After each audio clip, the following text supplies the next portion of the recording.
আমি ওকে মারার আগে ও আমার বোনকে মেরেছে, তাই আমি ওর কাছে ক্ষমা চাইবার আগে ওকে গিয়ে আমার বোনের কাছ থেকে ক্ষমা চেয়ে আসতে হবে। বোনের তো কোথাও কাটেনি, তাই হাত জোর করে ক্ষমা চাইলেই হবে।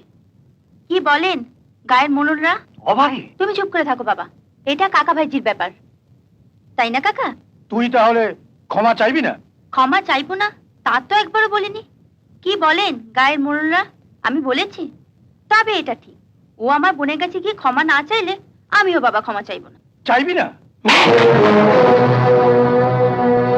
কাকা বাবু, চাবুকের চামড়াটা আমার হাতে আর কাঠের বাটটা আপনার হাতে। আমি ইচ্ছা করলে এক টানে ওই বাটটা আমার হাতে নিয়ে আসতে পারি, কিন্তু বাবার সামনে আছে, তাই আপনাকে একটু সম্মান দিলাম।